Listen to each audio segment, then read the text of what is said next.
Goeiedag! Good day, fellow South Africans. And, from someone who did grow up in the apartheid times and who did see the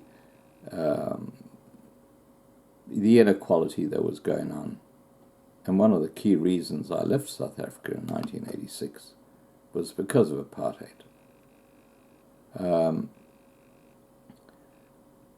I look back at those times politically, and there was a lady by the name of Helen Susman who was very, very pro-black government and in fact was one of the key instigators of this happening.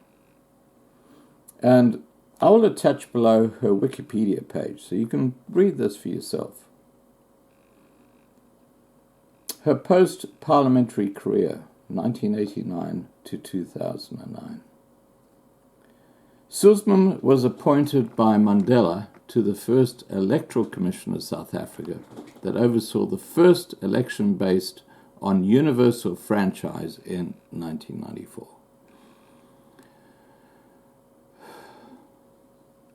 She was chairwoman of the Vaal Reef Disaster Fund for 3 years, appointed to look after the widows and children of the 104 men killed in the Vaal Reef mining disaster on the 10th of May 1995.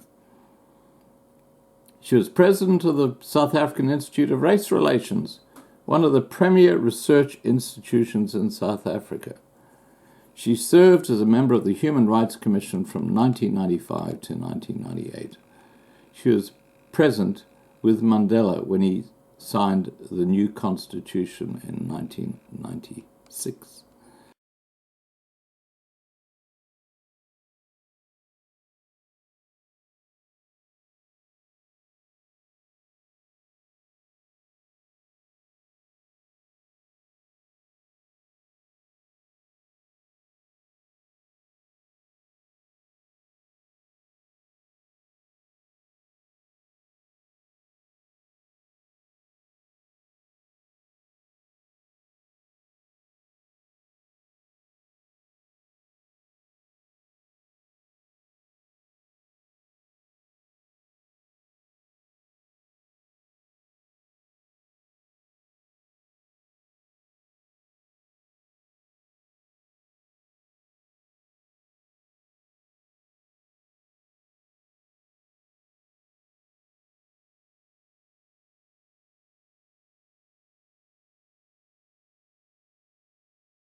staying with us. Now, how does white privilege look like in 2018? Does it still exist, perhaps? One can't help but raise these questions after a recent equality report by the South African Human Rights Commission. Now, the Commission report found that South Africa is the most unequal country in the world. 64% of black South Africans and 41% of colored people are living in poverty. That's compared to 6% of the Indian population and just 1% of whites in the same category. Now with me I've got Terry Oakley-Smith from Diversity and Ernst Rutz from AfriForum to discuss. Thank you so much for joining me on a Saturday morning. I hope that people have filled up on their coffee for this discussion. Now that report came out about a week ago and it really got a lot of people talking. Ernst, your thoughts on that report? Well, I was disappointed by the report for a few reasons. The one was the fact that they repeatedly quoted ANC policy documents, which is of course a political party, in the document. And the other thing is, there's a few things, but I think one of the overarching problems for me was it's called implicit bias. It's when you make an argument without providing the evidence or the data, in the assumption that the data would prove you right. And the data is out and the data is proving them wrong. And what I'm referring to is what should be done to address inequality, or what can we do? And the assumption is that that which we have been trying to do, which has resulted in a worsening of the problem, must just be done more aggressively. And now somehow doing so there was a half-baked implementation of a proposed solution that resulted in a half-baked failure. Now we need to aggressively implement that, and there's no explanation how that would not lead to an aggressive failure. Terry? Well, not surprisingly, perhaps, I disagree with AfriForum.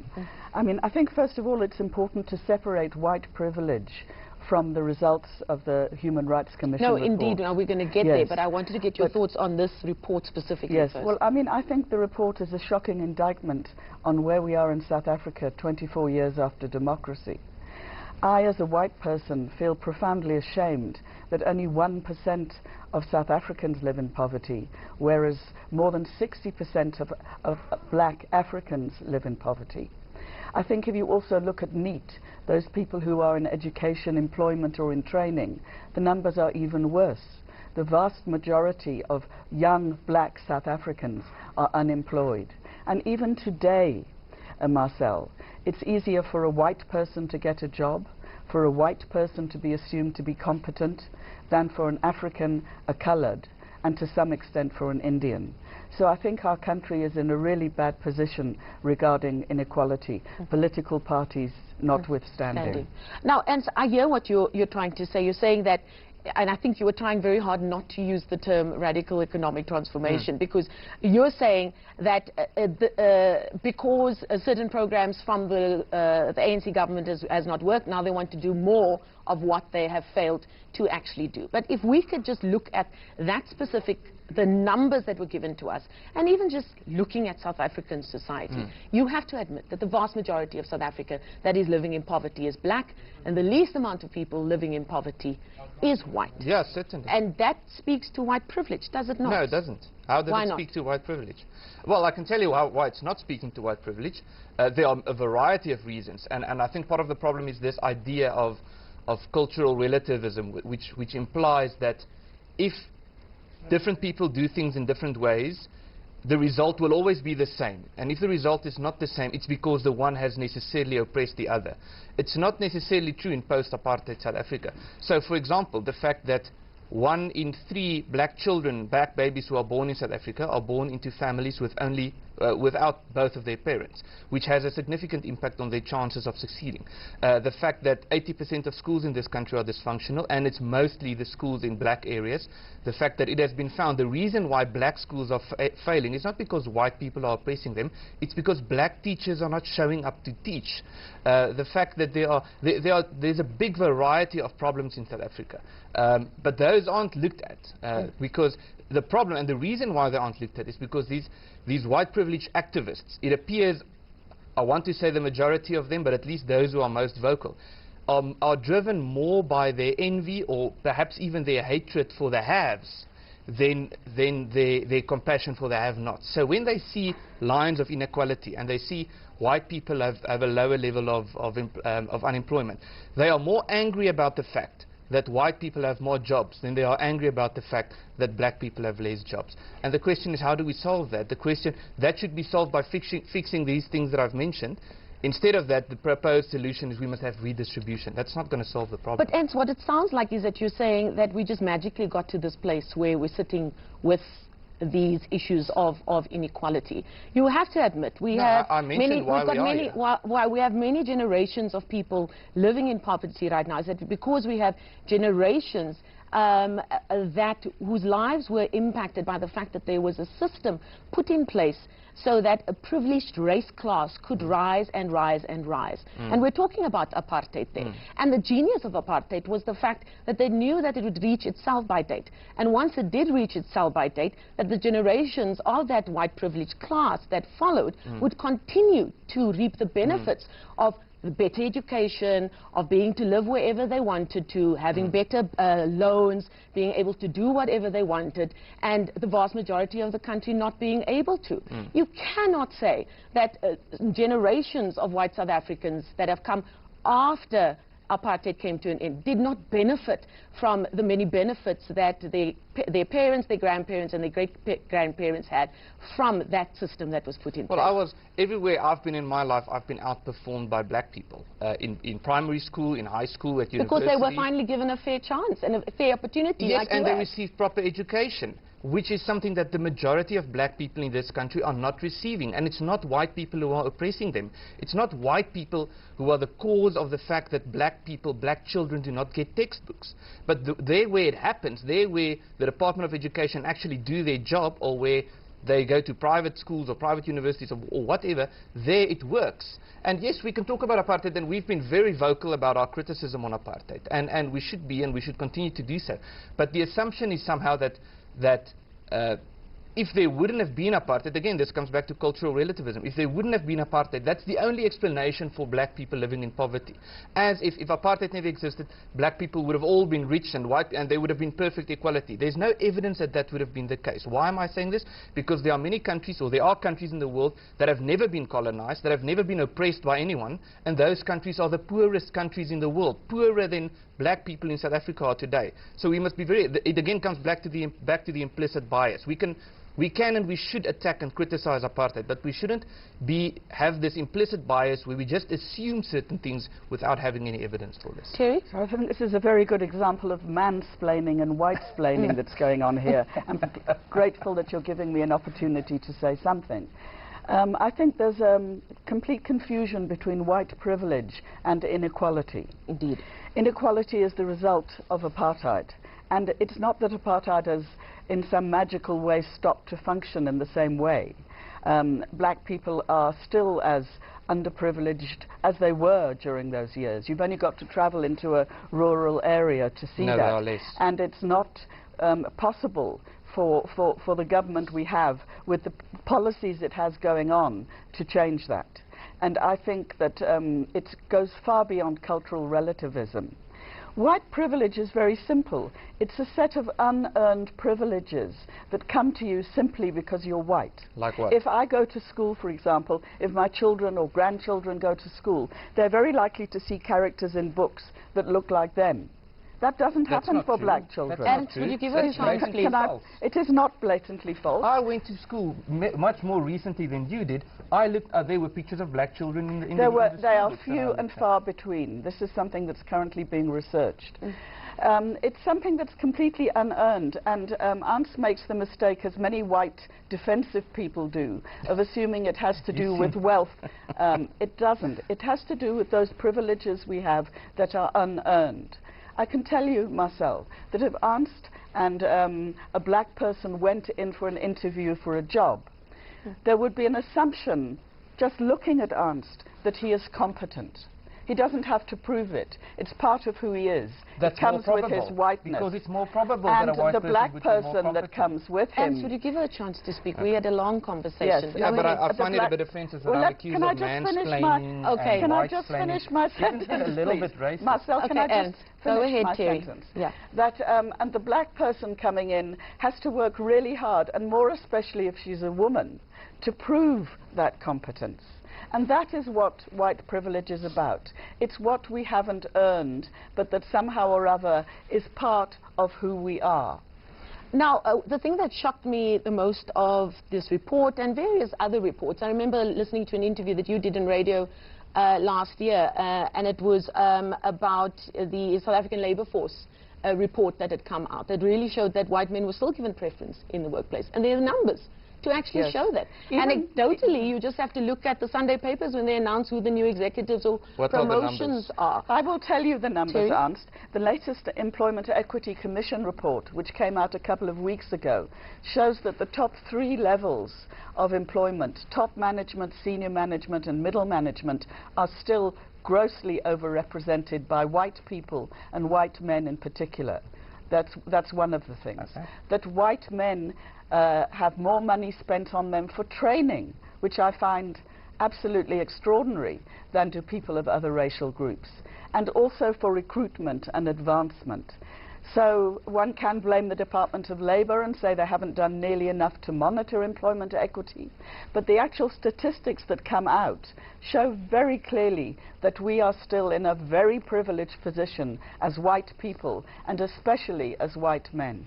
Ernst, would you disagree with that? Yes, I do. Well, firstly, the point I was trying to make, that it is more probable that a white person would be more competent for a particular job because white people generally have better access to education. And I know you're smirking because you're thinking I'm trying to make a very racist statement. Go ahead, explain I'm not. The point that I've made earlier, that the majority of black people, black children in this country, go to schools where firstly they don't understand the language that is being taught to them when they go to grade 1.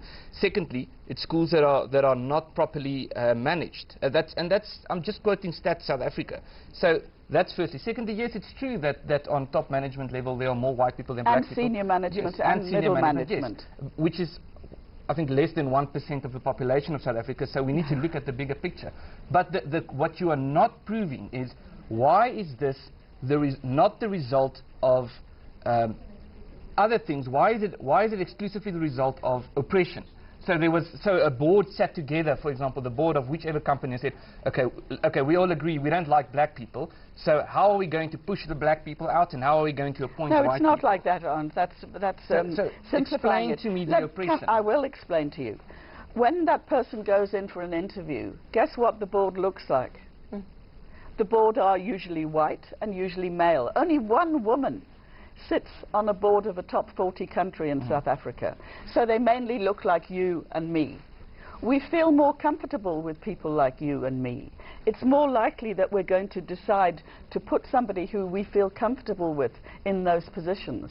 So it's not direct oppression, as you're suggesting, but it is because we feel more comfortable. And until we change those top levels, starting with boards and moving through top senior and middle management, we're not going to be able to develop all of the people in our country in an equal way that they should be developed. And would you admit that there is a need for change and that it needs to happen faster than it currently is? That's the point that I'm trying to make. Because it's happening at a fast pace. Yes. But don't you believe we then have to first admit what the issues are before they can be addressed, and in a more aggressive way? I'm admitting the problem, and I've been admitting it since the beginning of this interview. Every time I've spoken, the only thing that I've said... But they first have to admit that this is the issue. The first step is admitting that there is a problem.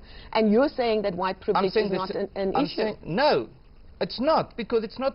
It's the fact that 9 out of 10 black babies in this country are born in a house with both of their parents, as opposed to 1 in 3 black babies. Don't blame white people for that. The fact that black schools are dysfunctional because black teachers don't show up to teach. So don't blame white people all for that. agree that the 20 years that we've had in democracy, the government has not done enough of what it's needed to do to redress those issues. I would frame it differently. But the issues, the vast majority of the issues that they've had to deal with over the plus 20 years has been as a result of oppression. And even though it doesn't have a name anymore and it's not in law, it doesn't mean that there aren't racial practices out there in terms of how we do business, how people are treated, and how fortunes are handed out. Well, I would disagree. I would frame it differently. It's not that government hasn't done enough. Government has done too much. They've done too much in the wrong direction. That's the problem. Okay. The way, how are we going to address these issues? Firstly, it's very interesting. There was a recent study which said that looking at history, it's as if mankind or humankind still hasn't really figured out how to address inequality. Even the most communist, socialist countries have not been able to solve the problem of inequality.